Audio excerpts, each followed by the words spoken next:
It's Wednesday, it's 11:15 and we're live in Westminster.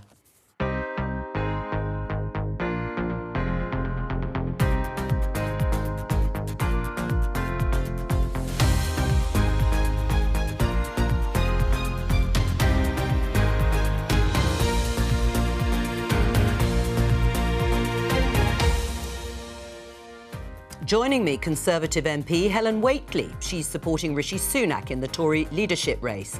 Labour MP Dame Margaret Hodge. Director General of the CBI, Tony Danker, and Chris Lloyd from the Northern Echo. Today... Low tax, small state, personal responsibility. Trade Minister Penny Mordaunt launches her leadership campaign.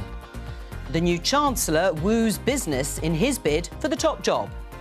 We need a coherent, conservative economic strategy because small business in my constituency, large businesses, want to understand the direction of travel for this government. We'll ask the man who speaks for British business if he's impressed. Boris Johnson still has fans in the Conservative Party. There is much, of course, about the Boris Johnson legacy we should be proud of. But Labour want him gone now. They know. Indeed, they've said that he isn't fit to govern. They told the public so just days ago. Now they seem to be running scared. Mr Johnson will be taking Prime Minister's questions today, though. We'll bring you that live at noon. And remember this? I am therefore withdrawing from the leadership election, and I wish Theresa May the very greatest success. I'll ask former Tory leadership contender Andrea Leadsom why she dropped out of the 2016 race.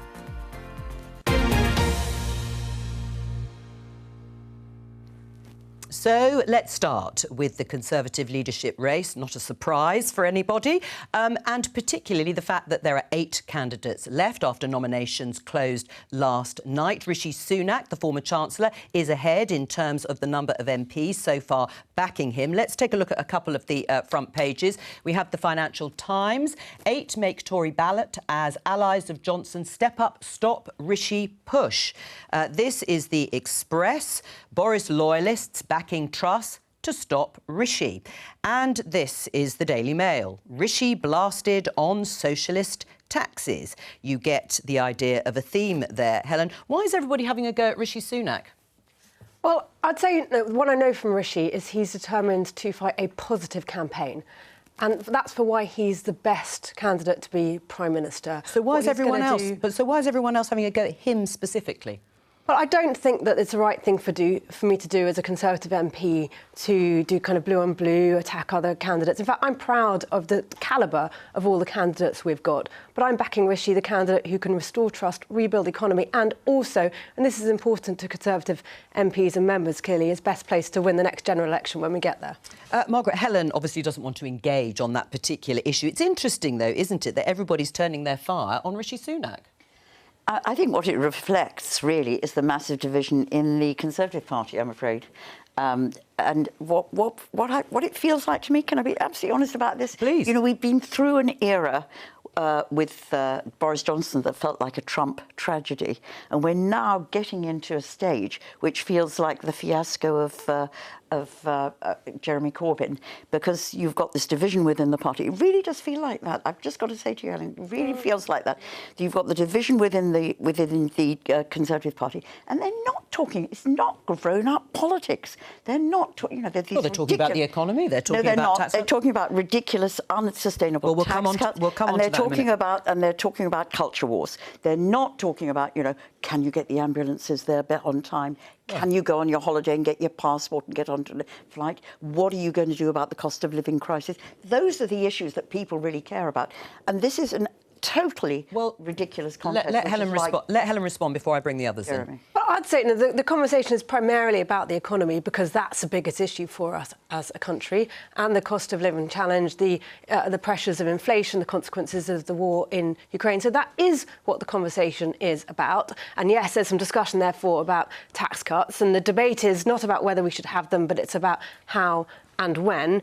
And clearly I'm backing a candidate who's emphasising fiscal responsibility and getting inflation under control as the first priority, then coming through economic growth to tax cuts. But no, it's a debate around that. And we're going to come back, and we're going to come back to the economy, I assure you, throughout the programme. We're not talking about the economy, though, but we will. Let's go to Chris, because Rishi Sunak is an MP in your patch.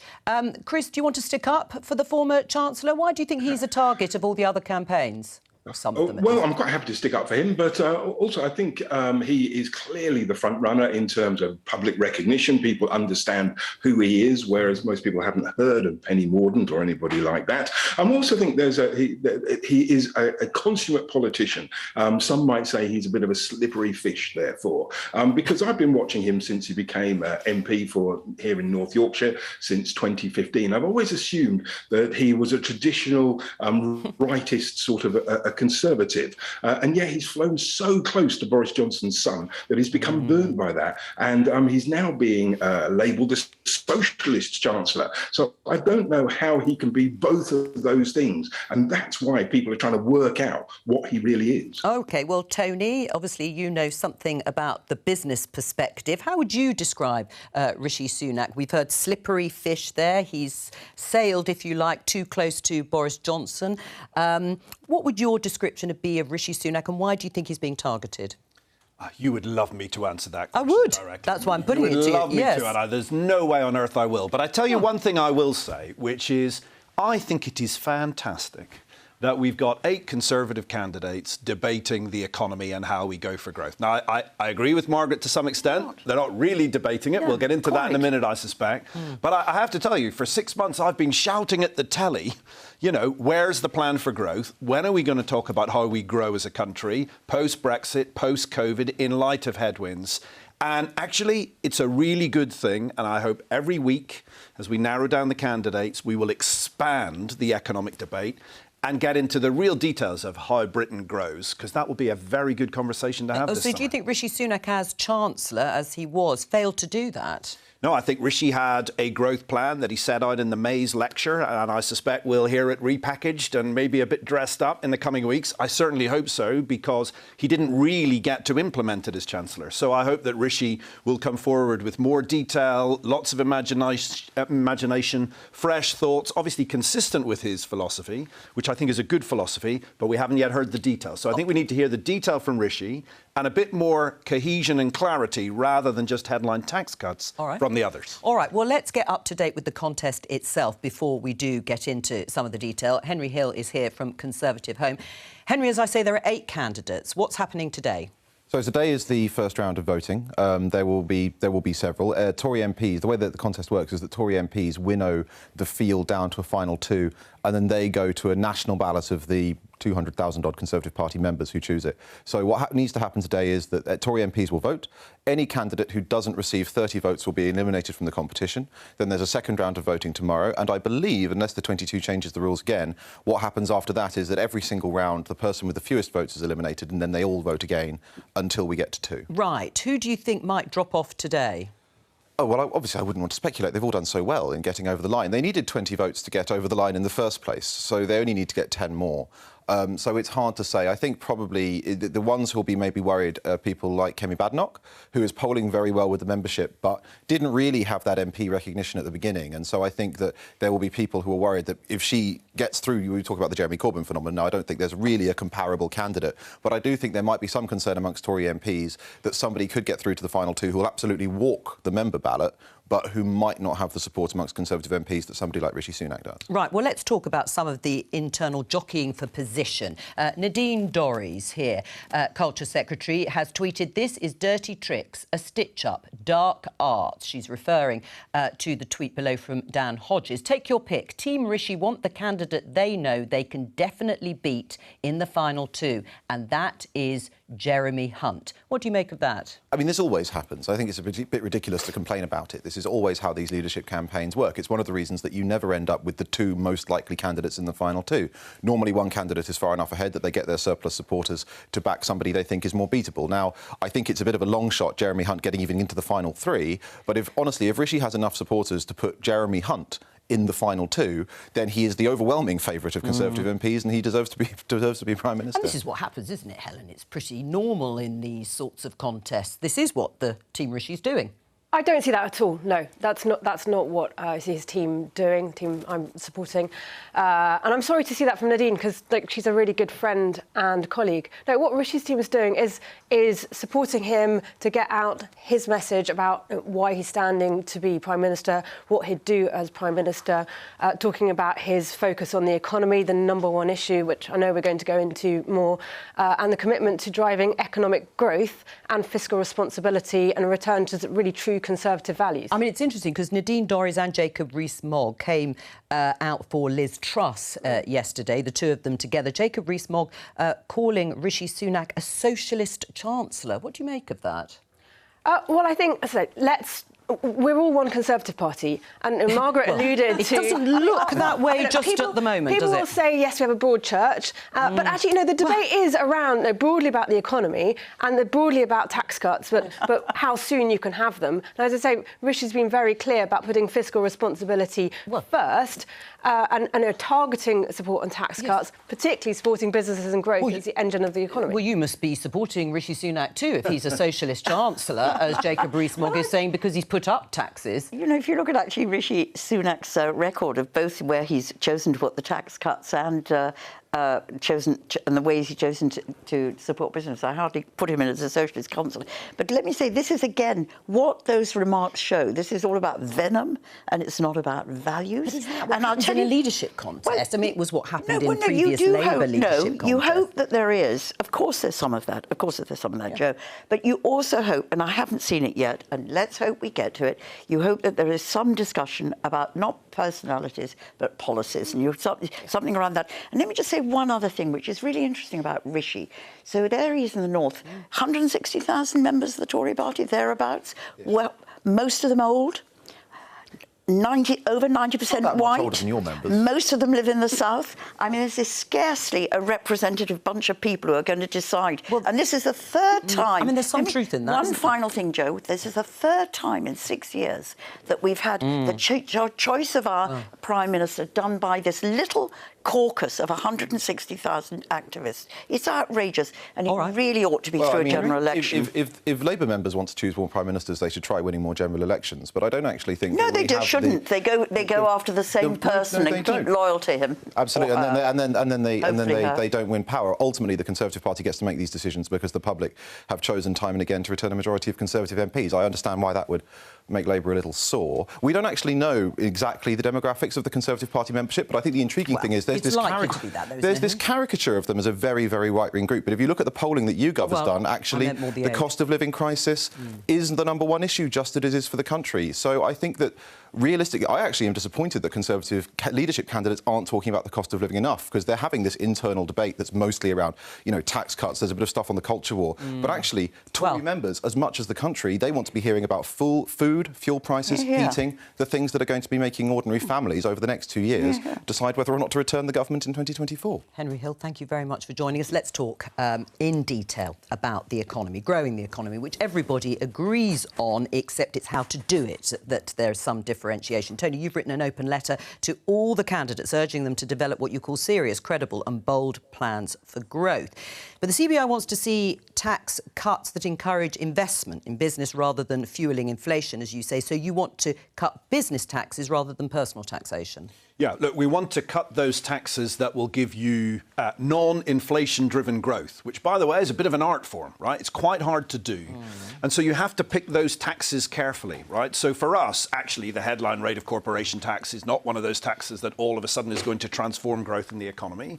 You have to target the things that make businesses invest, because if businesses invest, you grow employment, you grow prosperity. So we are much more interested in the whole tax story. So what are we going to do about business rates? Everybody pays business rates before they pay tax on profits. What are we going to do about those investment incentives? The super deduction was a great initiative. It's about to end. What comes after that?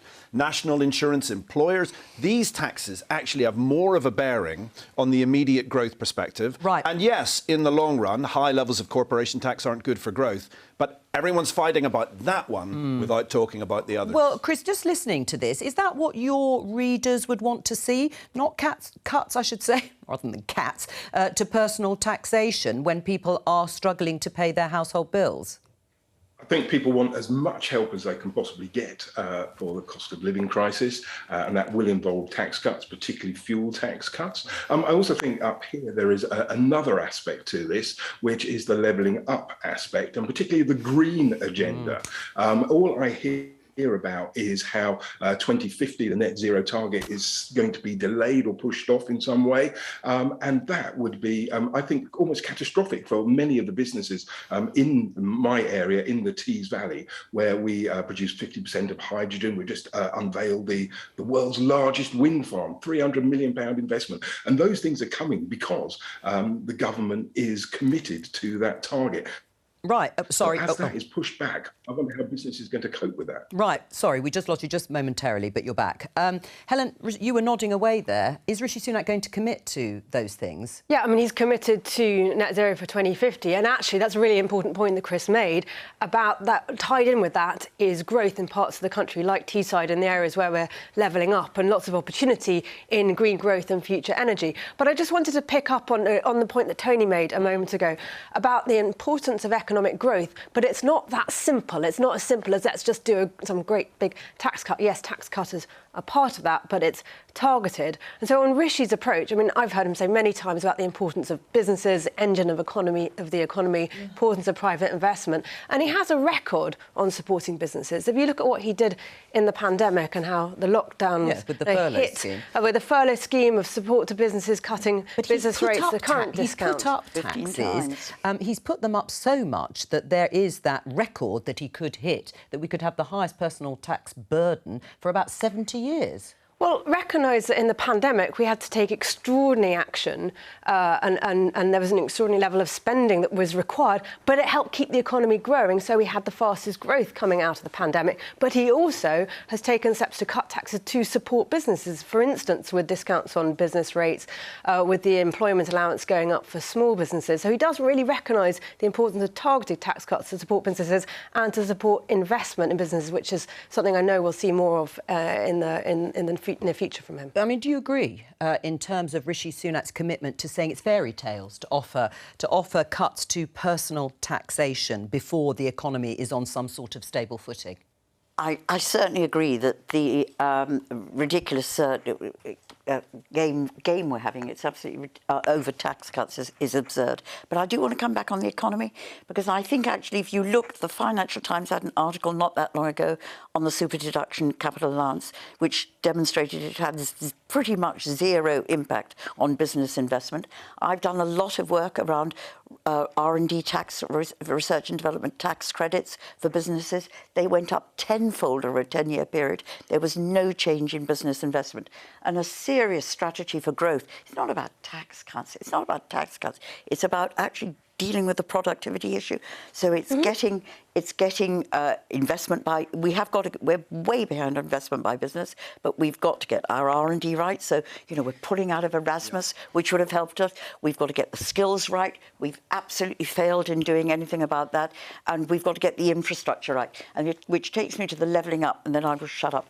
The levelling up, would have been a really good way of starting the infrastructure in the northern things. We haven't delivered. It's happening. Is it happening? So, Chris, is it happening? Because actually, so far, admittedly, we're not well into this contest. I haven't heard a lot about levelling up. I've heard a lot about other things that we've been discussing. Haven't heard much about levelling up. Are you worried that commitment is going to slip?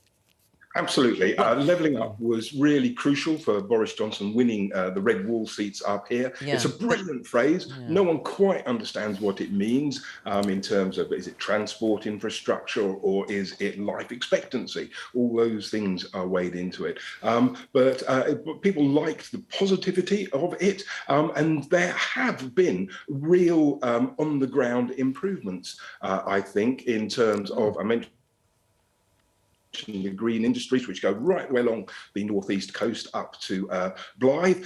Last week at PMQ's, Ian Lavery, with his wonderful Northumbrian vowels, pleaded with Prime Minister to give him £100 million for the gigabyte factory in Blyth, and the Prime Minister, Boris Johnson, did give that money. So that shows that these things are beginning to happen. We've had things like the Towns Fund, which I do think will, over time, improve on people's high streets, and people are very emotionally attached to high streets. And then there are things like moving civil servants out of London, and my area, Darlington, is going to get 1,500 Treasury officials. So these are really new things. It's happening. I will come back to you just a bit. But Helen, talk to Chris, because what is the commitment? What's the commitment going forward from Rishi Sunak in terms of levelling up in those parts of the country? Well, come to that. I mean, I'll first say, do judge him by his actions as Chancellor, and he's been absolutely instrumental behind, for instance, the location of the Treasury campus in Darlington and the transition and the growth in the number of jobs for the Treasury in Darlington. I've worked on that within the Treasury, and he's frequently asked me about the progress and make sure that all ministers were spending time in Darlington. So really committed to that. I'm really committed to, for instance, levelling up Teesside, the free ports policy, which Rishi drove personally, which is really already making a difference in those areas. Is it? No, absolutely. How do you know so categorically, Margaret? All the evidence, the research evidence on attempts to get regional development going, which is we have got a lot of experience on, shows a number of things. One, you can't do it top down. You can't do it from government out. You've got to do it bottom up. Well, yes, no, you're not. The importance of mayors. Ben Houchen is really driving. No, but you are deciding at the centre what these areas do. Free ports are a disastrous policy. All the evidence, they've been tried everywhere. All the evidence is that they just become another vehicle for money laundering and tax avoidance. It's really not what I'm hearing when I'm spending time, for instance. I've got one locally, and I can tell you the only jobs that have arrived there are jobs that we've taken from Wales, not jobs that we've created in East London. Tony?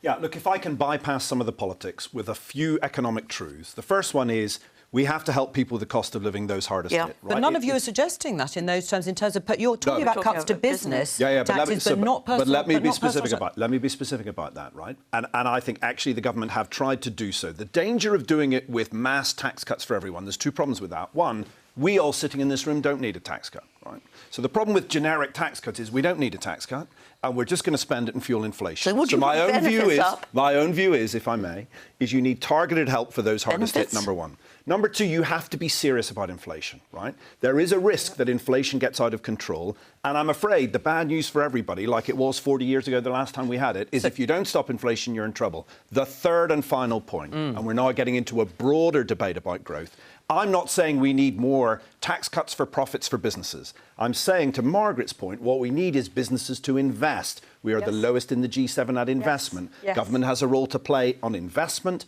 They have a role to play on skills. They have a role to play in levelling up and green. We've only heard about totemic corporate tax rates.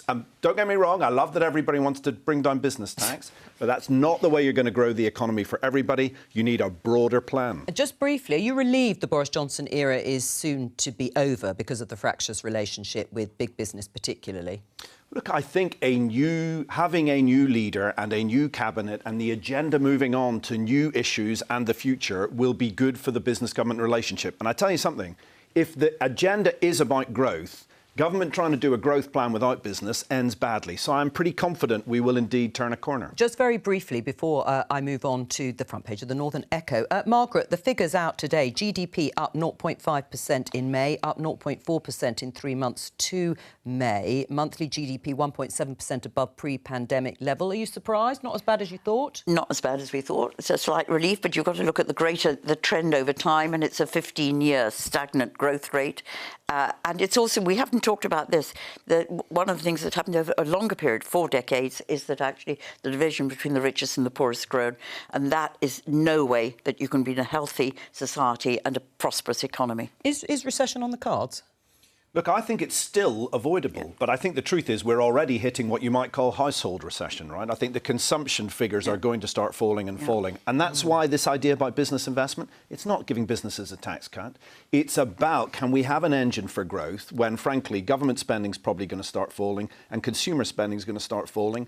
We could enter a recession unless we solve this problem. But Tony, I've got to ask you, what would make business invest? Because if you look at these tax reliefs, honestly, I wasn't trying to pull a fast one on that. If you look at the tax reliefs that have come in, they haven't succeeded in enticing business investment, which is why I think stability and all this, might be on an issue. So stability is definitely important. You're absolutely right. Uncertainty is the enemy of investment.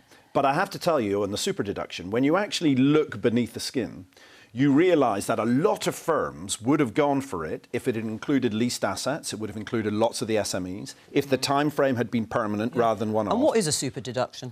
A super deduction is 130. You can write off 130% of your investment rather than just 100% of investment over time. And so it incentivises you to bring forward your investment the way Rishi structured it, to do it now to get recovery going. But it ends in April. Yeah, and it only funded investment that was going to happen anyway. Correct. So if you broaden it and if you make it a permanent feature of our tax system, that's surprisingly what we propose, then you will start to change the behaviour of firms. Should Rishi Sunak commit to that? So I can't pre-commit Rishi to something that's not a policy that he's announced, but what we do know is that he brought in that policy, and this shows the way that he thinks about how to drive growth. He realises it's not simple. It's, for instance, about getting the right kind of incentives for investment, both actually the kind of capital investment, but also in skills, which is something that he's really committed to. All right, well, let's have a look at the front page of the Northern Echo. Chris is the chief features writer.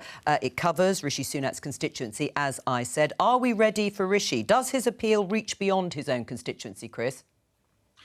Yes, I think it can do. I've been very impressed by the way he arrived in 2015. He was unheard of, and he managed to get out into Yorkshire, into North Yorkshire, and I think he's made a real connection with those bluff farmery types. He did appear wearing blue wellies, which was a bit of a problem at the start, but they turned into green as he understood, and they were really impressed when he started getting to the grips of the minutiae of things like milk pricing, I remember. So he was able to win over quite a difficult audience in the Dales, so I think he can reach out further as well. It feels to me as if there's a real battle for the soul of the Conservative Party going on here between these northern-tinged areas, which are very pragmatic sort of conservatism that like investment and probably like things like mayors and the state doing stuff. And we're beginning to see whether the Tory party is going back to appealing to southern shires, talking about tax cuts. OK, well, talking about Rishi Sunak, is Labour worried about him in the north of England? No. And I think somebody had a green card till last year and whose wife is a non-dom. I'm not sure how that relates to northern voters. And if you actually look at the polling evidence, Jo, at the moment... Well, Chris seems to think quite well. Well, he does think quite well. I can't see it. But northern voters think the same, actually, as southern voters, Chris. Oh, Chris, sorry, look at you properly.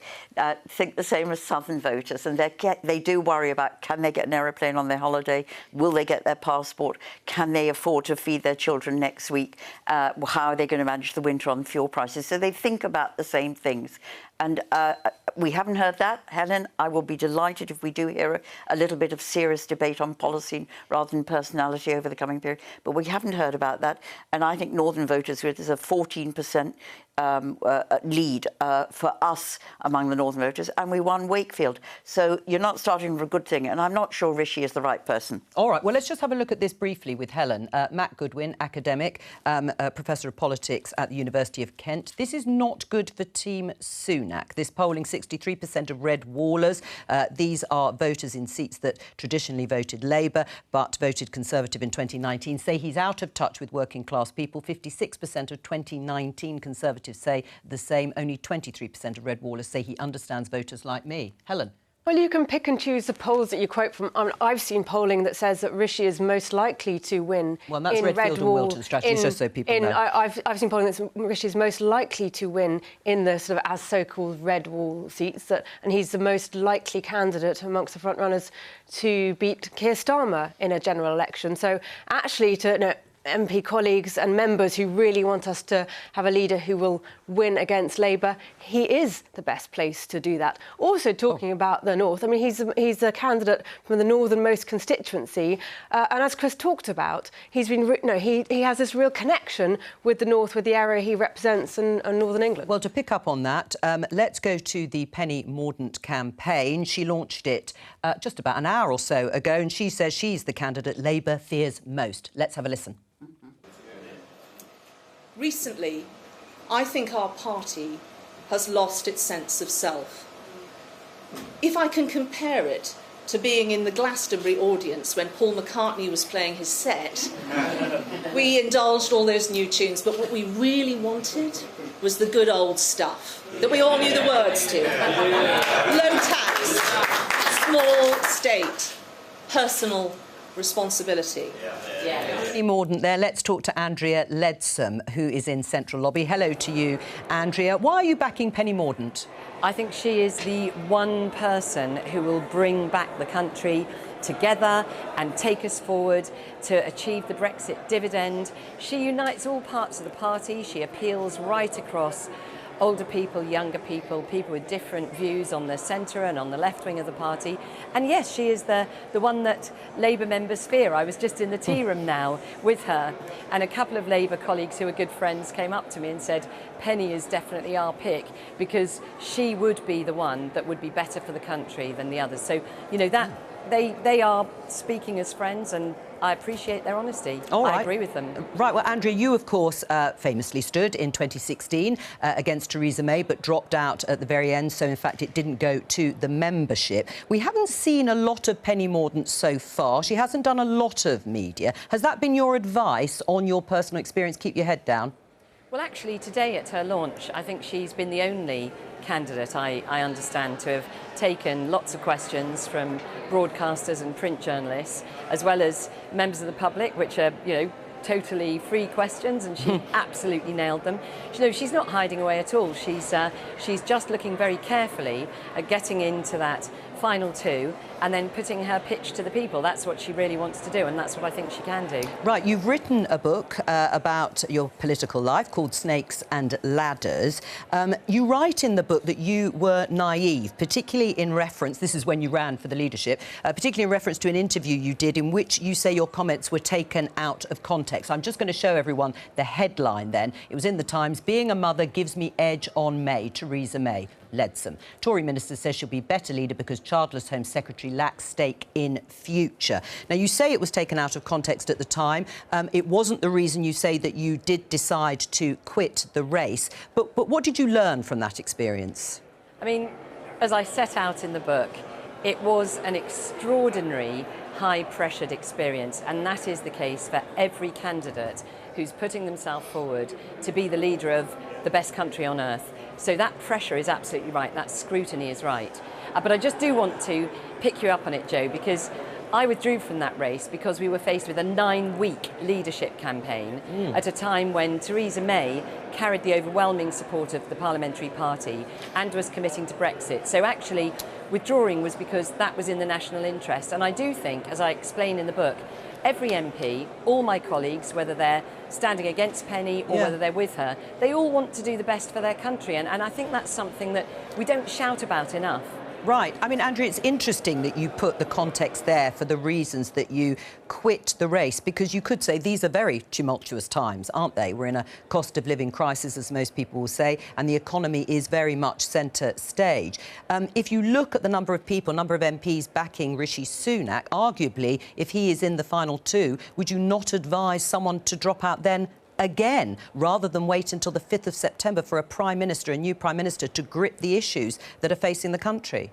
No, absolutely not. And I don't believe any of the candidates would do that. It's really important that they go through that whole process of public scrutiny, scrutiny from the membership, scrutiny from the media, in order to see how well they cope with it. I mean, being Prime Minister of this country is a huge privilege, but it also takes guts, it takes courage, it takes determination, self-belief.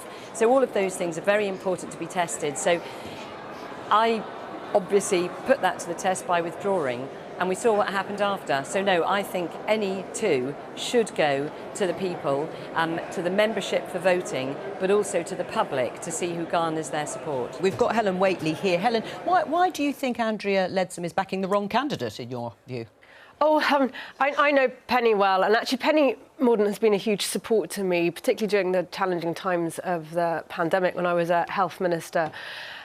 So I can completely understand many great colleagues, including Andrea, backing Penny. It's very difficult decisions for colleagues, in fact, deciding who you stand with, who you support. I'm supporting Rishi. I've worked alongside him in the Treasury. I've seen his judgment, his grip, his determination. I think he's the best person for this job, but all colleagues will form their own conclusions. Andrea? Well, I completely agree with Helen. Our party is filled with talented, committed people, and it's fabulous that we've got so many to choose from. I've chosen Penny because I think she would be head and shoulders the best to be the next Prime Minister, to achieve the Brexit dividend, to take us forward and reunite the country in a positive, ambitious way. But I absolutely share Helen's view that Rishi is also a great guy. I just think Penny's better. Andrea, would you like to serve in a Penny Mordaunt cabinet? I'm not asking or discussing any of that sort of discussion right now. I mean, in 2016, if you read my book, you'll see how actually if you start pitching for a job, it gets very messy. So I don't think anyone should be doing that. And that I don't think many of the candidates will be starting to sort out their cabinet right now. Chris, listening to Andrea Leadsom, what do your readers make of Penny Mordaunt? You mentioned her a little bit earlier that she didn't have that much recognition. Yes, I think that's right. Many of the candidates could actually get a bus along the Tees Valley and not really be recognised by millions of adoring fans, and I think that is a problem. Whereas Boris Johnson did. He had some ability to reach out and touch people up here. So it'd be fascinating to see whether Penny Mordaunt can reach out to people in these wonderful extremities of the country. Right, Andrea, what do you say to that? Because always that phrase, whether it was true or not, is that Boris Johnson could reach parts of the country that other Conservatives couldn't. Did you agree with that then? And do you think it's a problem now for your candidate? I certainly agree that Boris had huge, broad appeal. But I would also say that Penny has been the first female Defence Secretary. She has an amazing backstory as a child carer. She's been committed to service through her Royal Naval Reserves performance throughout her career. She's actually a very personable and warm-hearted person. And I'm absolutely sure that in very short order, people will come to see her, know her and like her. What's going to be the sort of centrepiece policy, just very briefly? Well, ultimately, it's three parts. It's growing the economy, it's helping people to live well, and it's helping them to be safe and secure, both safe in their homes and secure at a national and global level. All right, that's Andrea Leadsom there, supporting Penny Mordaunt in this contest from Central Lobby. Let's welcome viewers from BBC News Channel and introduce our guests for this part of the programme, leading up to Prime Minister's questions. No doubt people will be filing into the chamber. For the Conservatives and supporter of Rishi Sunak in this contest, we have Helen Whately. We have Margaret Hodge. We haven't found out who she's supporting in this Conservative contest. Tony Danker from the CBI, the Confederation of British Industry, and joined us here at the end, and very welcome to Chris Mason, BBC's political editor. Tell us, anything we need to know? Prime Minister's question seems like a sideshow, doesn't it? It does. Yeah. And just before you go on, I've just realised, because two people called Chris, I have momentarily only forgotten Chris Lloyd from the Northern Echo. There he is, down the line. So from one Chris to another. You can never have too many Chris's. No. That is the point I would make. It's interesting, isn't it? PMQ feels like a sideshow. There's a kind of a government behind the scenes trundling along, probably until the beginning of September. I was speaking to a Cabinet Minister yesterday who had hot-footed it straight from Cabinet to one of the launches, such as the kind of parallel life of Westminster at the moment, that they were saying, look, yeah, government is trundling along in the background, but in a kind of caretaker-ish kind of way. And now the real focus on what happens next. And the central thing, and Chris was mentioning this a few moments ago, that the likelihood is we're going to end up with a Prime Minister in fewer than 2 months' time who is barely known out there in the country. Now, that potentially is very useful for the Conservatives, regenerating in office. Equally, the challenge for them is not falling out like rats in a sack over the next couple of months, allowing Labour to make the argument that they are kind of coherent versus a argumentative Conservative Party. But there'll be this kind of shiny new Prime Minister who will have a novelty value in the opening months up against the leader of the opposition who's been around for a while. What about this vote of no confidence? In terms of the timescale, Labour wanted to hold that today. A vote of no confidence in the Conservative government, but obviously singling out Boris Johnson. Why is that not happening? So my understanding is, in terms of the weeds of parliamentary procedure, is that because it's specifically referred to the Prime Minister as opposed to being cast more broadly in the government, that's why it was deemed to be sort of something that wouldn't go ahead. What's interesting is how quickly things move. A couple of days ago, when there was all that argument about whether or not Boris Johnson should be able to stay in Downing Street whilst the new Conservative leader is elected, plenty were saying, look, the only mechanism for getting rid of him is to have a vote of confidence in the government, bring the whole government down and then be the general election. But why, as a Conservative MP, would you want to do that, given where the Conservatives are in the opinion polls, and also because the focus for Conservative MPs clearly is on electing a new leader rather than the guy who's going to hang around for 6 or 7 weeks whilst that process happens. And it was playing politics, wasn't it? I want to say something about what Chris has said, because we're all talking really about the Westminster bubble here. And out there, you know, there are ambulances queuing up at hospitals. There are people really, really struggling. And so how would a vote of no confidence have helped those issues because in the government is not operating. It's not just trundling along. Who at the moment is looking at those issues out there that really matter to people in their daily lives? Steve Barclay, Health Secretary. No, nobody is. Nobody is. There's no focus on that at all. You're going from a cabinet meeting with an ex-prime, whether soon-to-be ex-prime minister, to a hustings with one of the candidates, and that is outrageous. And I think the purpose of the vote of no confidence really was to say that. It may have been a sort of techie way of trying to do it within the Westminster bubble, but it was to say that. And I really do. I would say it, wouldn't I? Yes. But a general election, rather than election by 160,000 people, of the next leader. Is just. Well, let Helen respond. I will come to you, Tony. Well, I mean, so you're rightly saying about the challenges that people are facing, the challenges of the NHS. Very true at the moment with ambulances, cost of living. We have a global situation, war in Ukraine. So not only is it not good use of parliamentary time to have a vote of no confidence, which I do see as playing politics, also it wouldn't be a good use of everybody's time to have a general election. Actually, what the public want us to be doing is getting on in government and sorting out these problems. That's why we're getting on with a leadership contest. Yeah. I'm supporting somebody with the experience to hit the ground. We know that. We know that. But on that, Tony, sitting here as an observer politically to some extent, not completely, what would your preference be? Do you think to grip these issues you would rather have had an expedited sort of process so that there was a new Prime Minister in place in a matter of weeks rather than on September the 5th, or not? Look, it is what it is. All I would say is this. Recession is in the balance. What happens in the next 2 or 3 months will determine it. Yep. We need, to Chris's point, we need a government that's doing more than minding the shop. We need a government that's making decisions, if not new policy. And we also need each of these leadership candidates to be ready on day one with a plan for growth. So, listen, the politics is irresistible, but the economy is in the balance. And I really urge, to Chris's point, I really urge the government to keep going on things that drive growth. And I urge the candidates to be ready with more than sound bites, but to be ready with plans. But it's not just growth, it's actually people's living standards today. Well, except it's what's happening today. Chris Lloyd, your readers probably will have also noticed Boris Johnson saying that we're not going to make any radical decisions. We're not going to change the direction of government. That sounds like government on a day-to-day basis is suspended to some extent. Yes, and this whole debate, really, we've spoken about businesses, we've spoken about tax cutting. Our other front page of this week that I think has been really important is the rise in child poverty figures, according to the End Child Poverty campaign, where in the northeast, now 38% of children are growing up in poverty. In places like Middlesbrough, it is 50%. That is staggering. 2 out of 5 children. And I'm not hearing that in this debate. And if the government's just kind of rolling on for the next couple of months, that, again, is not not going to be addressed. All right, well, let's stick with the weeds to some extent, as Chris Mason called it in terms of Westminster, because we're just hearing that the government is going to table its own confidence motion.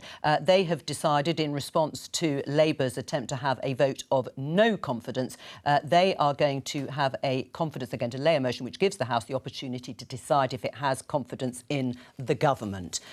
Deeper into the weeds than the bottom of my very untended garden. All of that stuff. And that, I guess, will come and go and allow both sides to make their arguments. It's going to happen next week. Well, it's got to happen next week because we're in recess. Questions around leadership and the economy and all the rest of it will continue. There you go, Margaret. Right, good. When is it?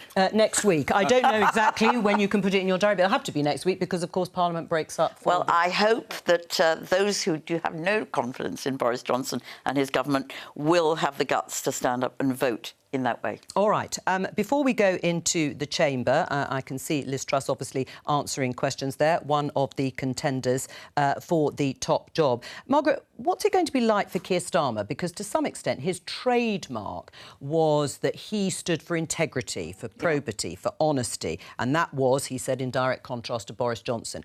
What's he going to do with a shiny new leader on September the 5th? Well, let's see who it is. But one of the aspects of the leadership campaign, which we haven't talked about, is actually, I think, the culture that he created around mendacity has now become institutionalised in the way that a lot of the candidates are expressing their manifesto. So all this stuff about unattainable tax cuts without thinking about what it does to public services or investment in business or whatever is part of that culture. And in the same way, Joe, that it's taken us time, and that's what Keir's achieved, to move from the Corbyn culture through to a culture which people can trust now.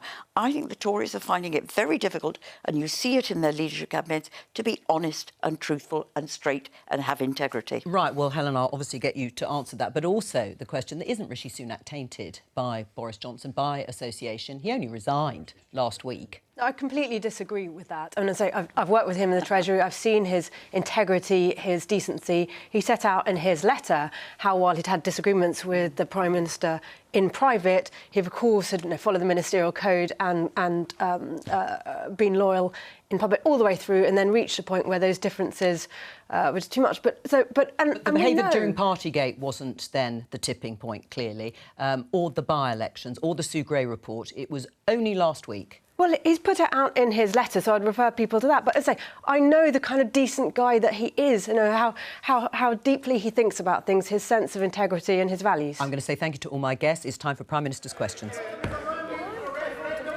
Mr. Speaker, from tomorrow... Just sit in there. Sit!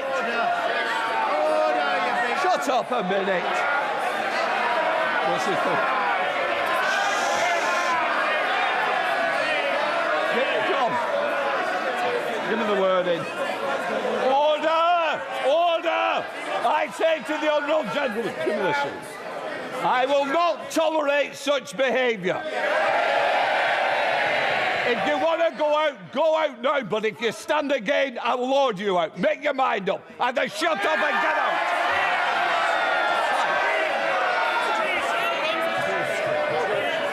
I warn the honourable member that if there's protesting carrying out, shut up a minute. Does somebody want to at once? Give me the names. Shout, get 'em out. Order! Sit down, you want me in the future. I now warn the honourable members that if they persist in refusing to comply with my order to withdraw, I shall be compelled to name both of them, which may lead to them being suspended from the House. Right, names.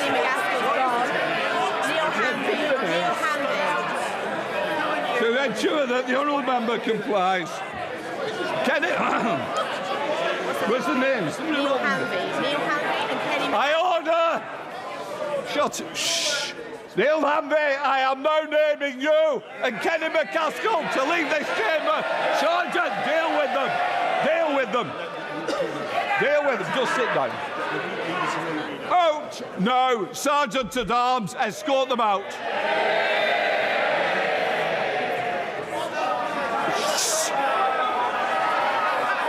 Take them out, Sergeant. Let them out.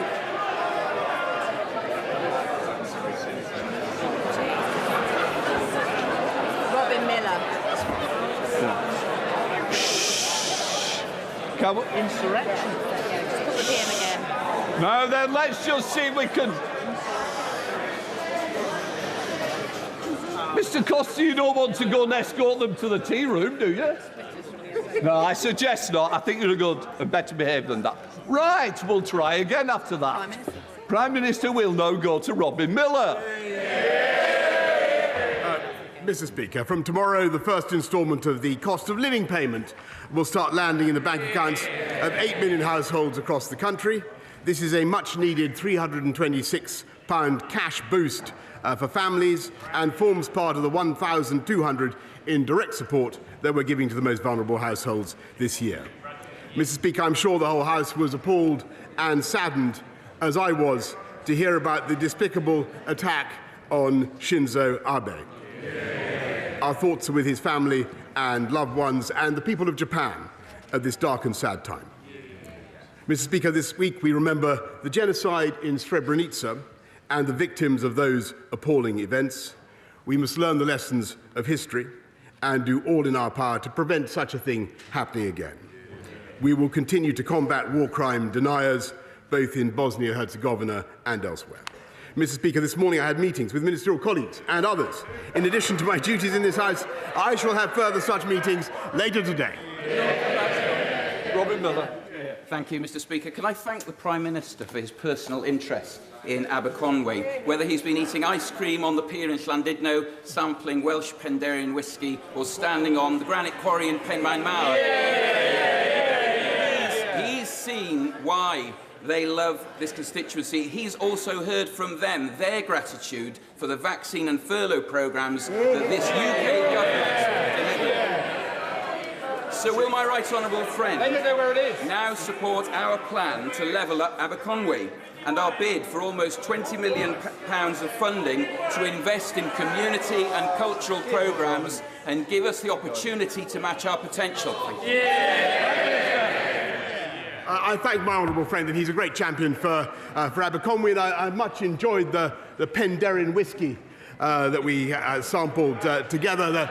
Mr. Speaker, I ignored the revolver, as some of you may have noticed. We are committed to uniting and levelling up the UK, and as for the second round of the Levelling Up Fund announcements, it will be coming, Mr. Speaker, this autumn. We now come to the Leader of the Opposition, Keir Starmer. Mr. Speaker, may I join the Prime Minister on his comments about the former Prime Minister of Japan, a deeply shocking moment, and of course his comments about genocide. Mr. Speaker, may I welcome the new Cabinet to their places. We have a new Chancellor who accepted a job from the Prime Minister on Wednesday afternoon and then told him to quit on Thursday morning. A new Northern Ireland Secretary who once asked if you need a passport to get to Derry. And the new Education Secretary, whose junior ministers have literally been giving the middle finger to the public. It is truly the country's loss that they will only be in post for a few weeks. Now, the Prime Minister must be feeling demop happy since he was pushed out of office. Finally, he can throw off the shackles, say what he really thinks, and forget about following the rules. So, does he agree? Does he agree it's time to scrap the absurd non-dom status that allows the super-rich to dodge tax in this country? Prime Minister. Well, I thank you very much, and it's perfectly true that I'm grateful for the ability to speak my mind, which I never really lost, Mr. Speaker. But what I'm focusing on is continuing the government of the country. And as I've just told you, Mr. Speaker, from tomorrow, £326 is arriving. Never mind non-doms, Mr. Speaker. Doms or non-doms I don't mind. £326 is arriving in the bank accounts of 8 million vulnerable people. And how can we do that? Because we took the decisions to get the strong economy that we currently have that I'm afraid were resisted by growth in May at 0.5%, Mr. Speaker, which they weren't expecting. We have, as I've told you before, Mr. Speaker, 620,000 more people in payroll employment than before the pandemic began.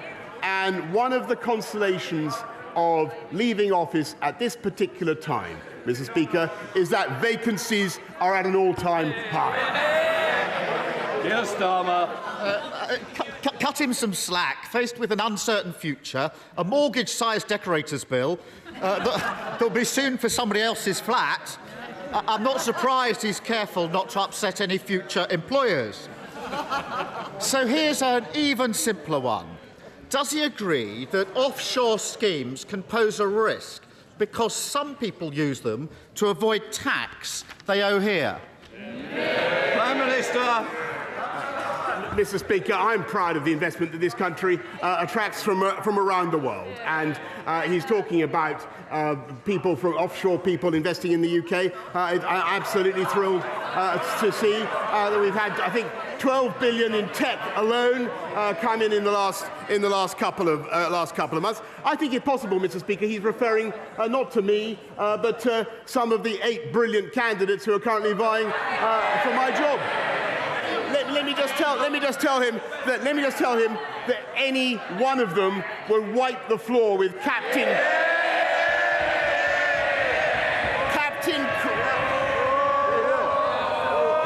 Wipe the floor. Can I just say the furniture has to be repaired? And one of the members already had one bill. I'm sure he doesn't want another. Prime Minister. Any one of them would wipe the floor with Captain Crasharoony Snoozefest, Mr. Speaker. And after a few weeks' time, that is exactly what they will do. They will unite around the winner and do just that. Yes, Starmer. He's been saying all week that he wants revenge on those that have wronged him. Here's an idea, Prime Minister. If he really wants to hit them where it hurts, he should tighten the rules on tax avoidance. But at the very least, does he agree that anyone running to be Prime Minister should declare where they and their families have been domiciled for tax purposes and whether they've ever been a beneficiary of an offshore tax scheme? Prime Minister. Mr. Speaker, to the best of my knowledge, everybody in this Parliament, everybody in this House pays their full whack of tax in this country, and I think that people should, members across the House should cease this constant vilification of each other. I think people pay their fair share of taxes, and quite right. What we're doing, and it's thanks to the tax yield that we have had, that we're able to support the people of this country in the way that we are. So we've been able to increase universal credit by £1,000, Mr. Speaker. We're putting £326 from tomorrow into the bank accounts of those who need it most, Mr. Speaker. And thanks to the policies we have pursued, as I have just told you, we have unemployment at or near record lows. And that is what counts, Mr. Speaker. No, they are very happy to see people languish on benefits. We believe in getting people into good jobs. And I'm looking for one. Mr. Speaker, I'm not sure he's been keeping up with what's happening the last few days. Over the weekend, the candidates to replace him have promised £330 billion in giveaways. That's roughly double the annual budget for the NHS. Sadly, they haven't found time to explain how they're paying for it, even though one of them's the Chancellor and another one was Chancellor until a week ago. They all backed 15 tax rises. Now they're acting as if they've just arrived from the moon, saying it should never have happened. Doesn't he agree that rather than desperately rewriting history, they should at least explain exactly where they're getting all this cash from? Prime Prime Minister. Actually, Mr. Speaker, he's completely wrong. I've been listening very carefully, and all the commitments that I'm listening to are very clear. We will continue. Whoever is elected will continue to put more police out on the street, exactly as we promised. Already at 13,576, we're going to go up to 20,000. Whoever takes over will build. They always complain about this, but we will build the 40 new hospitals, Mr. Speaker. And I asked my delivery unit yesterday. Well, they don't want it. They don't like it, Mr. Speaker, because they voted against the funding. They voted against the funding that makes it possible, Mr. Speaker. And they have also, just in the last period in which he has been in office, made extra commitments of public spending worth £94 billion, which would be thousands of pounds of extra taxation for every family in the country, Mr. Speaker. That's the difference between them and us. Yes, Starmer. Totally deluded to the bitter end. Now, to be fair... Mr. Alden, I think that's the last time I hear from you today. I think otherwise you might be able to buy a couple of other people cups of tea. Yes, to be fair to the new Chancellor, he's at least attempted to spell it out. He's promised tens of billions in tax cuts and confirmed he would cut the NHS, the police and school budgets by 20% to fund it. The member for Stratford and Gibraltar is complaining, but he said it on TV. And yesterday he said it's simply not right that families are seeing their bills skyrocket and we do nothing. Was the Chancellor speaking on behalf of the government, Prime Minister, when he promised huge spending cuts and when he said that they're doing nothing on the cost of living crisis? Prime Minister. Look, Mr. Speaker, this is really pitiful stuff from the party that voted against the £39 billion which is necessary to pay for those 50,000 nurses which we're recruiting, and we will recruit by 2024, Mr. Speaker, which is necessary to pay for those hospitals and those doctors and those scans and that treatment. They don't have a leg to stand on, Mr. Speaker. And I can tell him something else. The reason we've got growth now at 0.5% in May is because we took the tough decisions to come out of lockdown on July the 19th last year, which he said was reckless. Never forget, he said it was reckless. Our economy would not be strong enough now to make the payments we are to our fantastic NHS, and they know it. Stop up. I really am going to miss this weekly nonsense from him. Let's move on. Let's move on from his current Chancellor to his former Chancellor. Last week, he resigned, accusing the Prime Minister of not conducting government properly, competently or seriously. He suggested the Prime Minister is not prepared to work hard or take difficult decisions, and implied that the Prime Minister cannot tell the public the truth. Yesterday, he claimed his big plan is to rebuild the economy. Now, even the Prime Minister must be impressed by that Johnsonian brass-neckery. Can the Prime Minister think of any jobs his former Chancellor may have had that means he bears some responsibility for an economy that he now claims is broken? Prime Minister. Mr. Speaker, look, I think everybody who's played a part in the last 3 years has done a remarkable job in helping this country through very difficult times.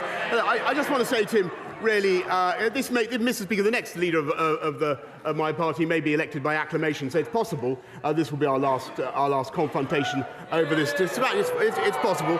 So I want to thank him. I want to thank him for the style in which he's conducted himself. I think it'd be fair to say he's been considerably less lethal than many other members of this House. And I'll tell you why that is. Because he hasn't come up. Can I just say to this end of this front bench, I expect better behaviour, and I'm certainly going to get it. Prime Minister. Yeah. There's a reason for that, Mr. Speaker. Is over 3 years, in spite of every opportunity, he's never really come up with an idea a plan or a vision for this country. And I can tell you that at the end of 3 years, Mr. Speaker, we got Brexit done, which he voted against 48 times. We delivered the first vaccine in the world and rolled it out faster than any other European country, which would never possibly listen to him, Mr. Speaker. And we played a decisive role in helping to protect the people of Ukraine from the brutal invasion of Vladimir Putin and helped to save Ukraine, Mr. Speaker. And I'm proud to say that we are continuing, and every one of the 8 candidates will continue, with the biggest ever programme of infrastructure, skills and technology across this country to level up in a way that will benefit the constituents of every member of this House, Mr. Speaker. And it's perfectly true that I leave not at a time of my choosing. And it's absolutely true. But I am proud of the fantastic teamwork that has been involved in all of those projects, both nationally and internationally, Mr. Speaker. And I'm also proud of the leadership that I have given. And I will be leaving, Mr. Speaker. I will be leaving soon with my head held high.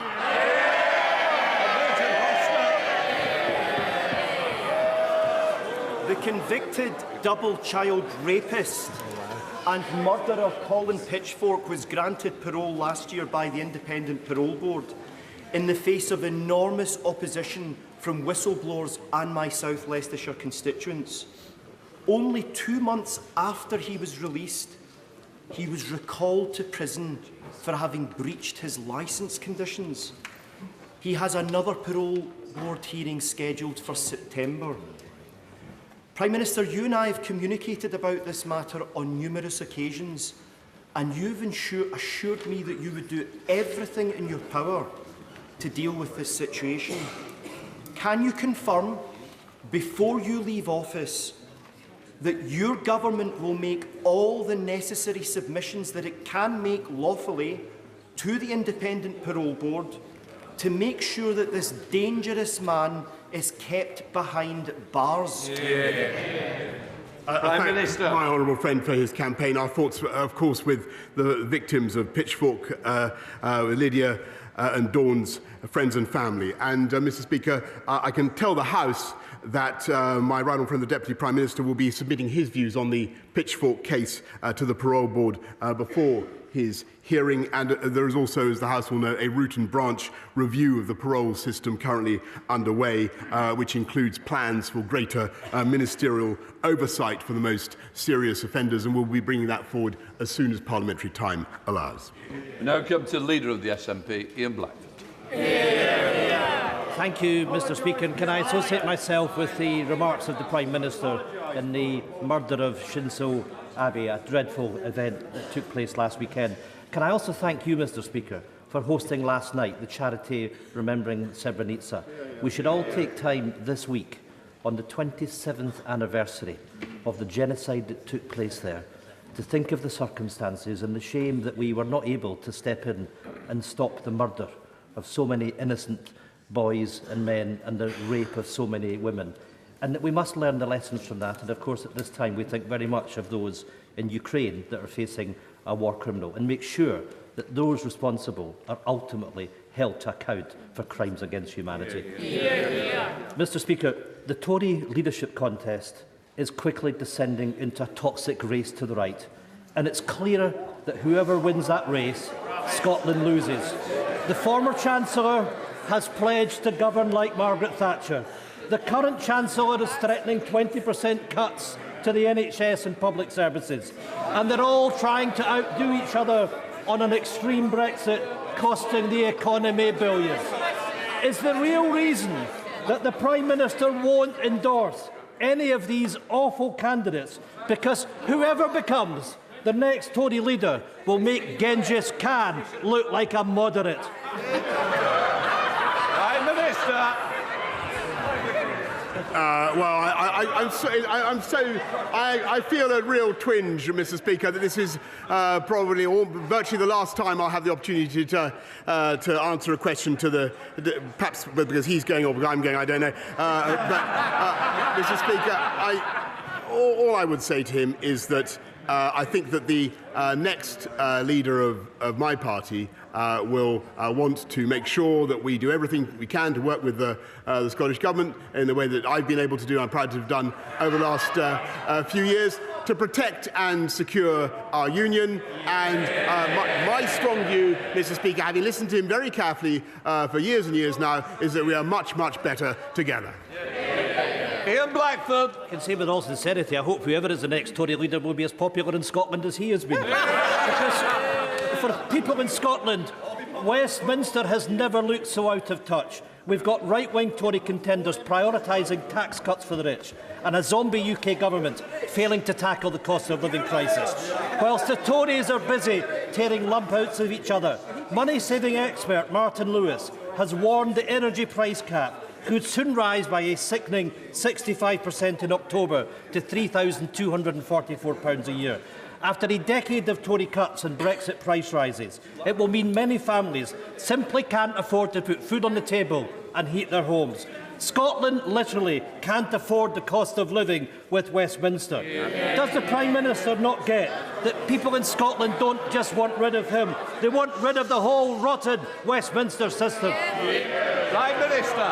Mr. Speaker, I think that's not what is actually happening in this country, is that we're using the fiscal firepower that we built up to cut taxes for working people, cut taxes for those on low incomes, and you saw that last week in the average of £330 tax cut on national insurance. We're increasing support for those vulnerable households from tomorrow, another £326 going in. And Mr. Speaker, it's thanks to our union that we were able to deliver the furlough scheme, which helped the entire country, and to make the massive transfers that boost the whole of the UK economy. And I think that the last thing the people of Scotland need now, the last thing they need is more constitutional wrangling when we need to fix the economy. Mary Robinson. Thank you, Mr. Speaker. After securing almost £14 million in my town's fund bid for Cheadle, I was delighted last week to get the green light for our new Cheadle rail station and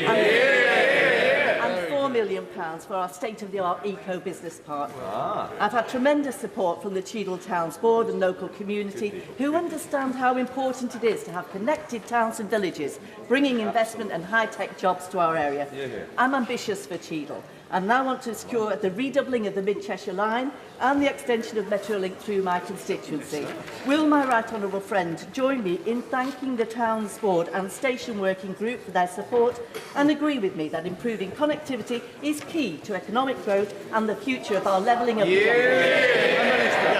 Well, Mr. Speaker, it's thanks to the massive exertions of this government in levelling up with the £650 billion investment in infrastructure that we're having got a new railway station in Cheadle, for instance, Mr. Speaker. And I know that the bids that my honourable friend has just mentioned are now being actively studied by the Department for Transport, and she should feed in more to them.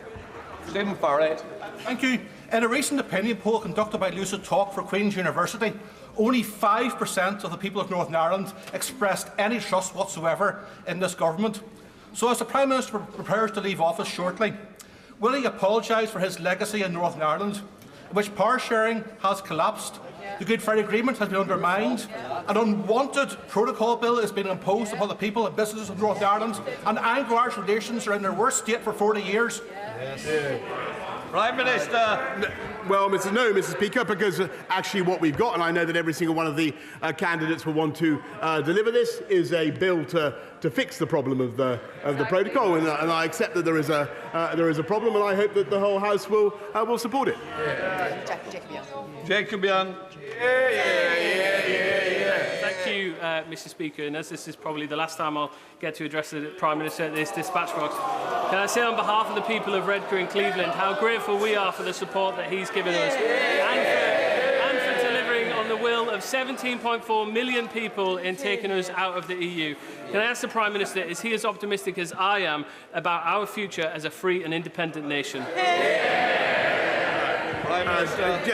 Jacob, I mean, my honourable friend, if anything, I think I'm even more optimistic. And my only anxiety, we all know that people think that this will be. There are people around the world who hope that this will be the end of Brexit, and I can see them all. Oh, look at them! Did you notice?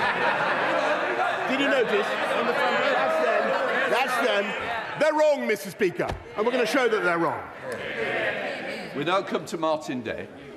Mr. Speaker, if the UK truly is a voluntary union of equal nations, there must be a democratic way for any of those member nations to withdraw from it. By what right does the PM think the role of the UK government is to decide whether to respect the mandate given by the people of Scotland to their government and endorsed by their parliament? Prime Minister. Mr. Speaker, as I continually advise the members of the Scottish National Party, or Nationalist Party, I should say, they should look at what is happening at educational standards in Scotland, which they are responsible for, instead of endlessly asking for a repeat of a constitutional event that we had in 2014. We had a vote, Mr. Speaker, they lost. Catherine Fletcher. The Prime Minister knows how proud we are of our industrial heritage in the north of England and what it means for our future. So last Friday it was a joy to be on the banks of the Ribble with the Friends of the Old Tram Bridge, a group that are asking for this historic piece of industrial architecture that crosses the Ribble to be reopened. Vote for the utility, and because we're bloody proud of it. So, does the Prime Minister share my hope that Preston City Council will include the plans to get the bridge reopened as part of their Levelling Up Fund bid? Prime Minister. Mr. Speaker, I think it's possibly fair to say that I'm responsible for building more river crossings than anybody else in this House, including and bridges. Including Suggett's Lane crossing, Mr. Speaker, which I delivered for my honourable friend. I think at this stage in my political career, I could not, in all honesty, promise that I can deliver this bridge, Mr. Speaker. But I think that she has 8 people to whom she could direct that request right now, and she's in a strong bargaining position. Mr. Speaker. Let's Savile Roberts. Child poverty has increased in every part of Wales in the last 7 years under Tory cuts to public services and malign welfare policies. In the communities I represent, 37% of children are now growing up in poverty. He has one last chance to make a real difference to these children's lives before he leaves office. Will he scrap the 2-child limit and reinstate the £20 uplift for all families entitled to welfare? Mr. Speaker, it's of course the Labour government in Wales that's responsible for schools, but what we have been doing is not only increasing the living wage by £1,000, providing the financial support, the £37 billion worth of financial support that I've mentioned, but helping councils, Mr. Speaker, with a £1.5 billion household support fund to get the families such as those she mentions through the tough times, and we will come out very strongly the other side. We now come to a close question to Mike Penning. Number 8, Mr. Speaker. Minister.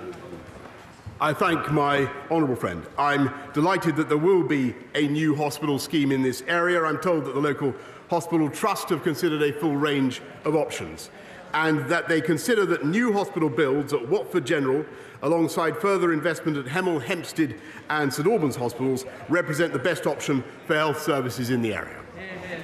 Sir Mike Penning. Can I thank the Prime Minister for delivering Brexit and the fantastic vaccine rollout programme that I was proud to be involved with and saved so many lives in my constituency and around the country.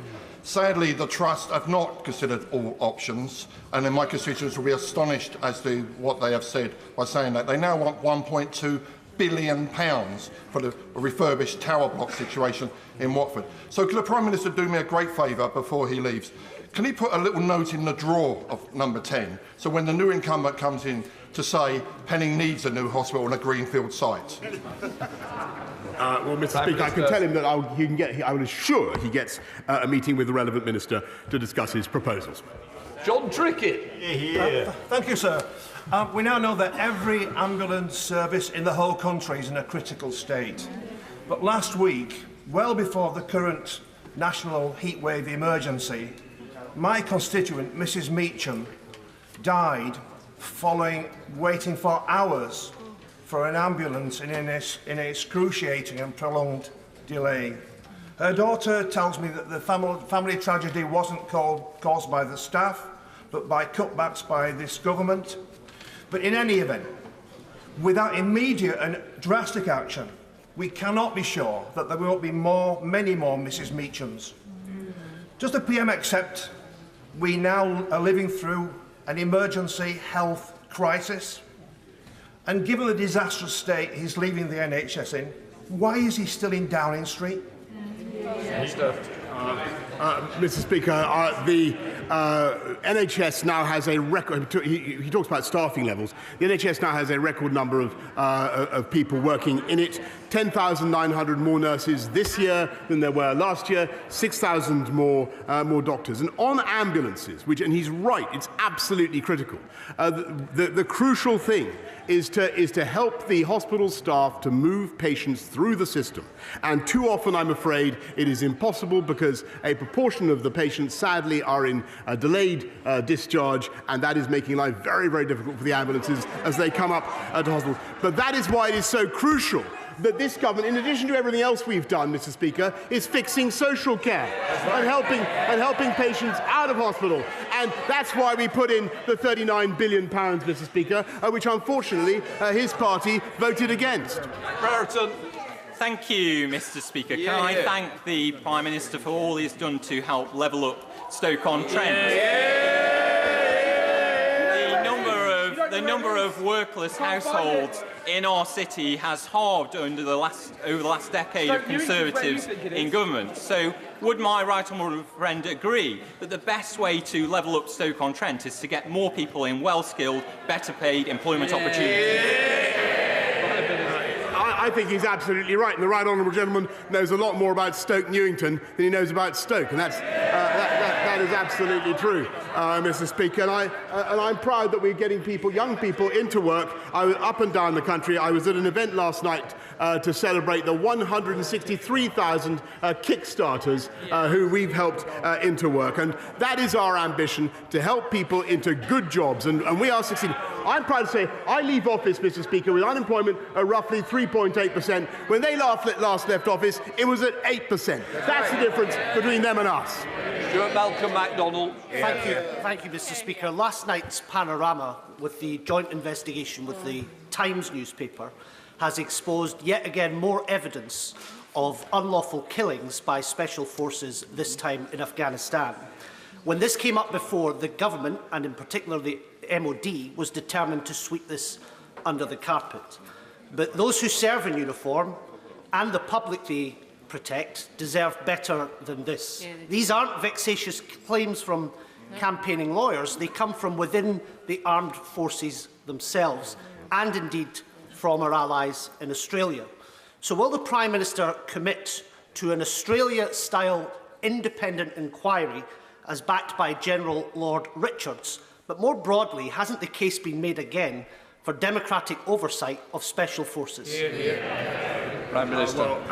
Mr. Speaker, it's a long-standing practice, I think, accepted on both sides of this House, that we do not comment on special forces. That does not mean that we in any way accept the factual accuracy of the claims to which he is alluded. On the other hand, Mr. Speaker, nor does it mean that anybody who serves in Her Majesty's Armed Forces is above the law.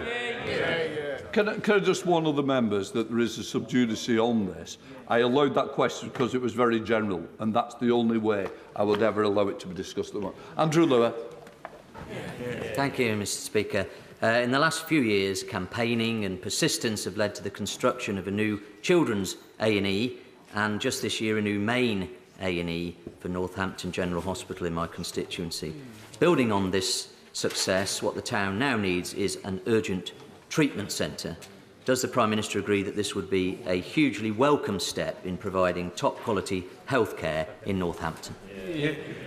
Prime Minister. Mr. Speaker, as I mentioned, I think earlier on, we're engaged in a massive programme of improvements and building and rebuilding in our NHS estate.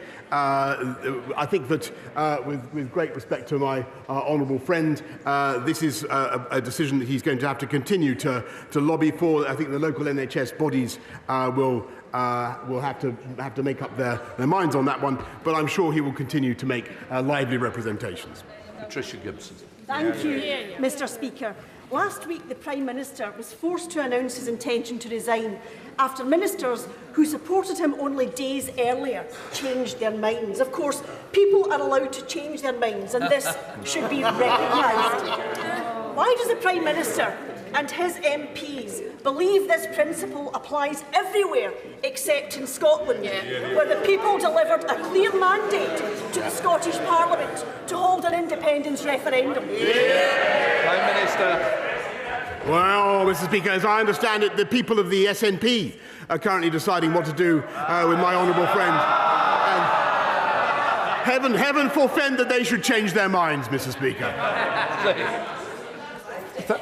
Thank you, Mr. Speaker. Mr. Speaker, 40 years ago, 10 young people from Rugby's West Indian community travelled to a house in New Cross Road, London, for a birthday celebration for former Rugby resident Yvonne Ruddick.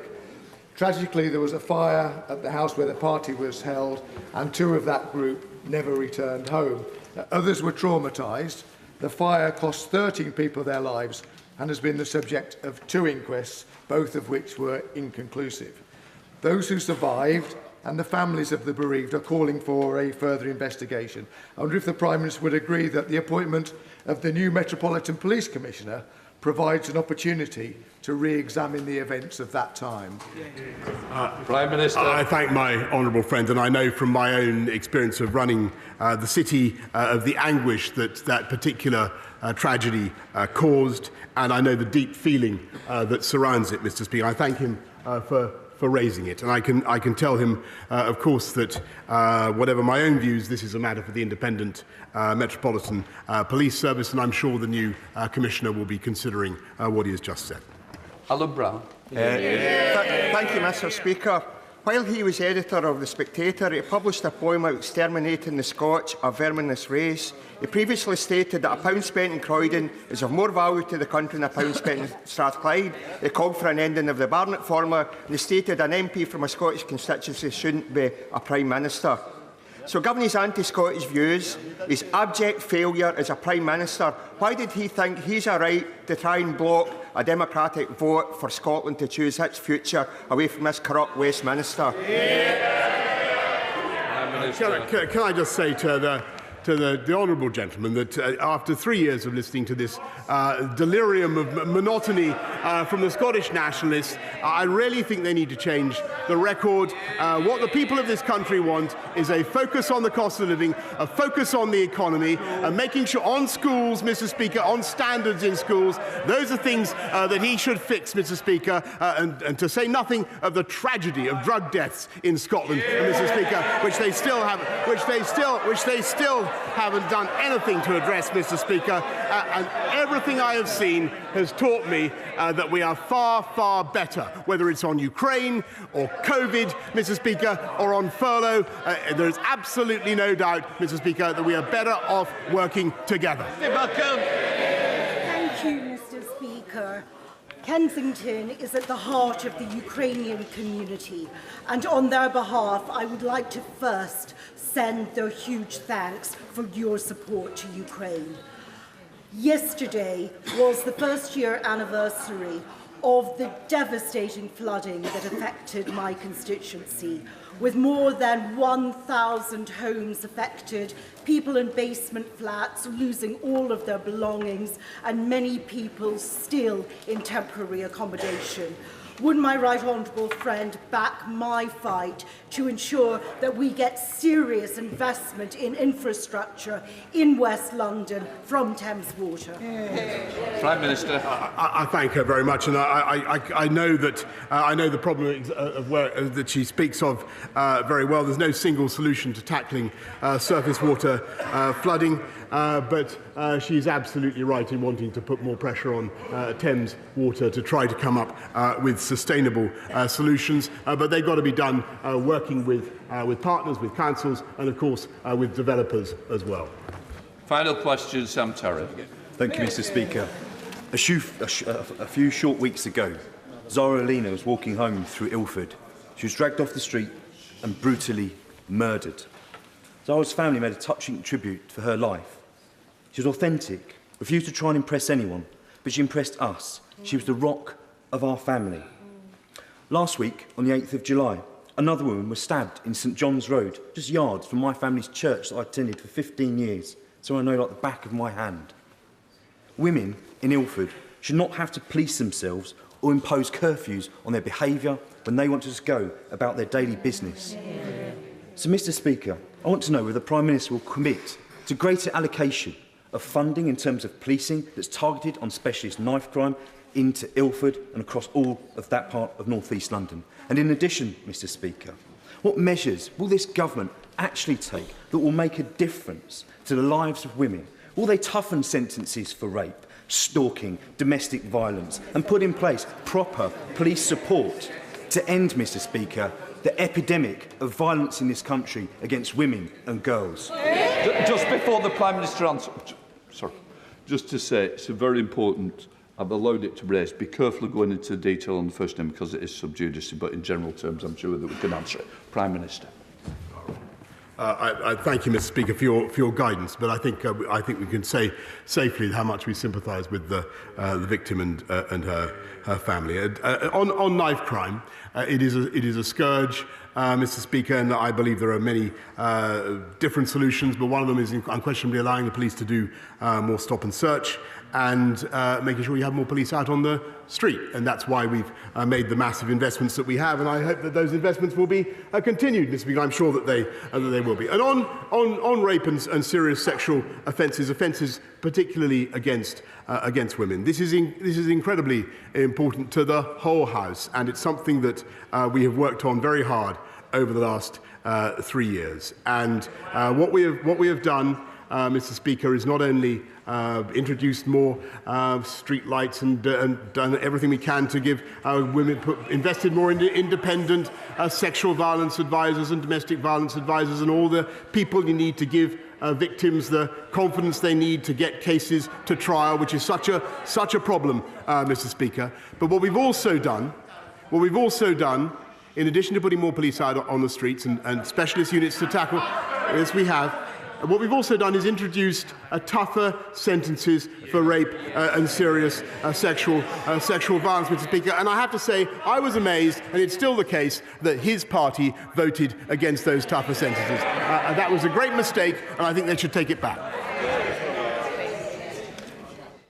Well, that brings us to this session of Prime Minister's Questions. We think it's the penultimate session for Boris Johnson as Prime Minister. More on that in just a moment. A sombre note to end on. A question from the Labour MP Sam Tarry about an epidemic, as he called it, of violence against women, allowed Boris Johnson to set out, as he sees it, some of the actions and measures taken by the government to deal with it. So where to start?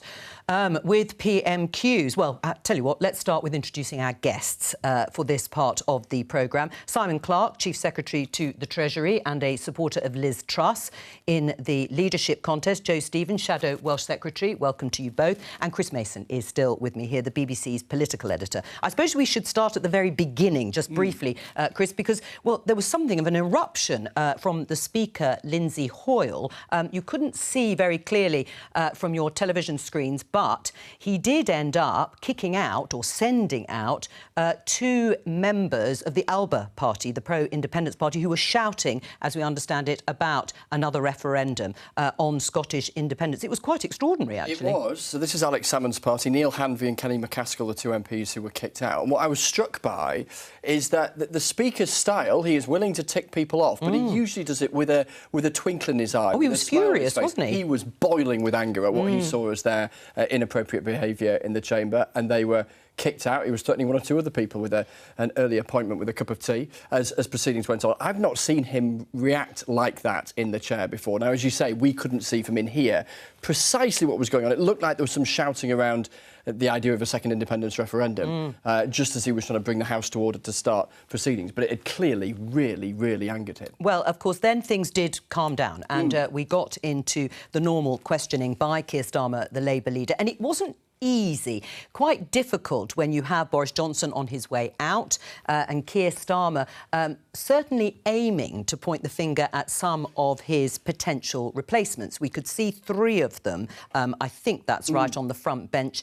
We had Nadeem Zahawi, who is Chancellor, Liz Truss still as Foreign Secretary, and Suella Braverman as Attorney General, sitting there next to Boris Johnson. But actually, he was a little bit opaque about it, Keir Starmer, in terms of the questions about them and their suitability. He was. So he had a little bit of a sort of gentle pot shot at a few of the potential future Conservative Prime Ministers, but he didn't actually know who to focus his attack on. You know, as leader of the opposition, normally you're kind of politically gunning for the Prime Minister. He, as a Prime Minister in the departure lounge, wasn't quite sure what to do. And then also, ultimately, PMQs, isn't it, is a cauldron of exchange between the Prime Minister and the person who aspires to be Prime Minister. And, of course, this week and potentially next, it's not that, because we know the Prime Minister's about to go. The 2 other things I was struck by, Jo, one is the Prime Minister acknowledging a couple of times that this may actually be his last outing at Prime Minister's Questions. He's due to do another one next week. Maybe he knows something we don't, or the other possibility, of course, is that the leadership race for the Conservative leadership comes to a premature conclusion, because whoever of the 2 make the final 2, one of them decides that they don't want to have a contest amongst the party membership in the country, and you get a situation as you did with Theresa May, where she became Prime Minister because of the support of MPs rather than the endorsement of party members. One other thing, I thought there was a flash of the returning Boris Johnson. Last couple of weeks, obviously under massive political pressure. What were the 2 quotes towards? I'm going to let you say them. So for Keir Starmer, Captain Crasher-Rooney snooze fest. Only someone like Boris Johnson would have a phrase like that. And then the line for the SNP towards the end, a delirium of monotony, was how he described their arguments around Scottish independence. So a kind of flash of the Johnsonian rhetoric, which I guess soon we will no longer hear, or at least no longer hear as prominently in the chamber. Simon Clark, what did you make of that? He said, it's absolutely true, I'm not leaving. Boris Johnson said at a time of my choosing. He then said to Keir Starmer, this could be our last conversation if our next leader is selected by acclamation. You're backing Liz Truss. Perhaps you'd like to see him gone.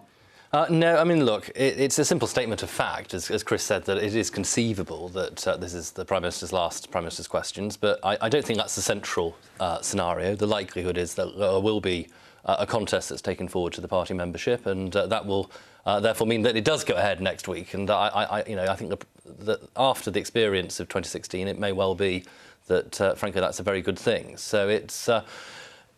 look, we can't prejudge what's going to happen over the next few days. What I am pleased about is we're going to achieve resolution and get on with, of course, delivering for the country. We have an enormous task in hand at home and abroad. We've got a clear majority of 80, which we need to be delivering with. And our focus as a party needs to be, as quickly as possible, getting back to core business. Does that satisfy you, Jo Stevens? Because Keir Starmer had a difficult job to some extent today because he's obviously waiting for the new leader to arrive, and that won't happen till September the 5th. And he doesn't quite know how to aim his fire at the government at this particular point. Would you agree that for now he might even miss Boris Johnson because it was an easier target for him on issues of honesty and probity as the Labour leader saw it? I don't think any of us will miss Boris Johnson. We're very glad he's going. He's proved himself to be completely unfit to be Prime Minister and lead the country, and he should have gone by now. And that's why we tabled, or tried to table, our vote of no confidence, which, the government have broken every convention and prevented it happening. May I just come in on that? No, so I'm going to... You've had your say, No, Jo, Simon. I'm going to tell... I will let you come in. Let Jo finish and I'll let you come back. But let's face it, there's such a plethora of stuff that Keir Starmer can go on in relation to all of the candidates for the Tory leadership election. And that's why you heard lots of questions today about, for example, offshore trusts and non-dom status and paying tax in Britain if you live in Britain. We've got candidates who have pledged over £330 billion worth of spending, and they haven't said how they're going to pay for it. I mean, it's fantasy economics. So and it just continues this dishonest hallmark of this government into the next, whoever wins this election. Well, you're Chief Secretary to the Treasury. Is it fantasy economics, as Jo says, or fairy tales, as Rishi Sunak, your former boss, called it in terms of the proposals that have been put forward? I just want to come back quickly on the issue that Jo raised about the confidence motion in the government. There will be a confidence motion in the government tabled in the proper form next week. The form that Labour tried to table it in was no confidence in the Prime Minister. And the government. There is no such formulation. All right. Well, we'll come to that. Let's talk about your candidate, Liz Truss. Why are you supporting her and not your former boss, Rishi Sunak? I support Liz Truss for a number of reasons, partly because I think she is the candidate best placed to unite the Conservative Party, to bring together MPs from all parts of the country and all wings of the party,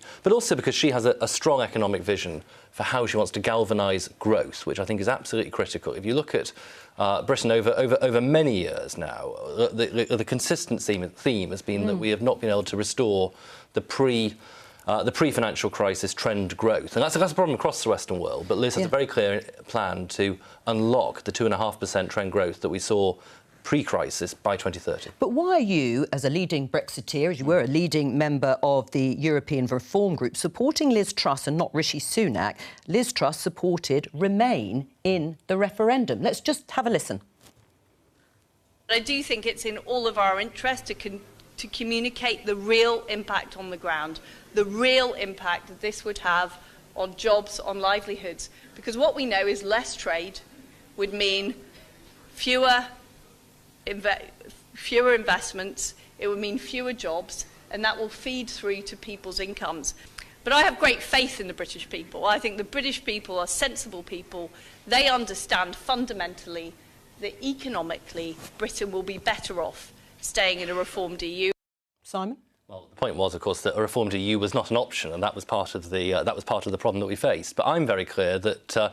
Look, Liz has been, as Jacob Rees-Mogg put it yesterday, the first to identify the post-Brexit opportunities that we need to grasp. She has been at the forefront of delivering the Northern Ireland Protocol legislation, which is absolutely a litmus test of seriousness to resolve our ongoing challenges with the European Union. Or break international law, as your critics would say. To do the right thing by the United Kingdom, Great Britain and Northern Ireland and ensure that our country is not prized apart by the EU. But look, she has also been an absolute champion of the Freeport movement. She has been absolutely clear time and again that she embraces Brexit, she respects the decision, and that she will act in government, as she has done, as both Trade Secretary and Foreign Secretary, to make a success of it. What's wrong with Rishi Sunak? Or do you see him as a socialist chancellor, just as Jacob Rees-Mogg said? My strong preference is for Liz's pro-growth agenda. She said very clearly that we will conduct a full spending review when she becomes Prime Minister. The intention of that will be to liberate the headroom alongside a different treatment of the COVID debt, which will be treated more as a war debt because it's not a structural expense which has arisen from state spending in the ordinary run of events. Fine, and you've set out the reasons and the prospectus for Liz Truss, but you work very closely with Rishi Sunak. Is there something that you are worried about in terms of him potentially being the next leader of the Conservative Party and Prime Minister that you'd like to share? No, I have the utmost respect for all the candidates in this race, but my preference is for Liz Truss. What do you make of it, Chris? Because also there have been discussions about who Liz Truss might have in her cabinet. There has. And I don't know whether there's a job that you're particularly... There is an express provision of the Liz Truss campaign that no one is talking about any jobs, and that has been observed in its entirety by this campaign. I think what's interesting in how this is shaking out, and it's dangerous making predictions, but in terms of... very dangerous. But in terms of the mood amongst the campaigns at the moment, there's a feeling that, in all likelihood, Rishi Sunak will get one of the two tickets to take the race to the membership, and we're now in a battle over the coming days over who gets the second one. Is it Liz Truss, or is it potentially Penny Mordaunt, whose launch it was this morning? Liz Truss is launching her campaign tomorrow. Now, lots of things can happen between now and next Monday. Who knows how things break down, particularly where the rejectees' support goes after the various rounds which is very important. But as far as the mindset of the campaigns is concerned right now, that's how I sort of read things shaking out. Right. Penny Mordaunt, who launched this morning, Trade Minister, former Defence Secretary Jo Stevens, says that she is the candidate Labour most feared. They probably all say that. But I have actually had a few texts, WhatsApp messages saying actually she is the candidate Labour fears. I don't think we fear any of the candidates. As I said, they're all tainted through having been part of the Conservative Party in this current Parliament. All of them have voted for tax rises in the middle of a cost of living crisis. All of them voted against a windfall tax. All of them voted to cut universal credit for families. I would much rather see, and I think the country would much rather see, if you look at the polls, Keir Starmer in number 10 leading a Labour government. And that's why we should be having a general election now, not having Boris Johnson squatting in number 10 over the summer with no parliamentary scrutiny, when his own MPs have said he's unfit to be Prime Minister. Simon, what do you make then of the criticism that this is going to take till September the 5th because it will probably go to the activists when we are in the midst of very difficult economic times? Shouldn't it be the case that a new Prime Minister is in place to grip these issues as soon as possible? Well, we are moving at the greatest speed possible to deliver an outcome of the Conservative leadership race. But the most important message I would want to convey to the public is that we are continuing to govern. Obviously, ministers are imposed. But no difficult decisions, no radical decisions. Boris Johnson said you can't do anything to change the direction. We have a very clear programme, in particular on cost of living support, which starts to pay out literally from tomorrow, so that people are getting. So that for the 8 million homes, the 1 in 3 homes which are on some form of means-tested benefit, they are receiving £1,200 this year, a significant down payment of that money. It starts being paid into accounts literally this week. But you are so going that is against a clear programme of support. the very increase in national insurance contributions that you put in place. I wasn't the minister responsible for that. I wasn't imposed at the time. But Liz is absolutely clear that she wants to. Well, of course, I respect cabinet responsibility, but Liz is clear she will cancel that and make sure that we put the money in through general taxation rather than a hypothecated tax. All right. Well, that's all we have time for. Thank you to all my guests. There'll be more Politics Live here tomorrow at 12:15. From all of us here, bye-bye.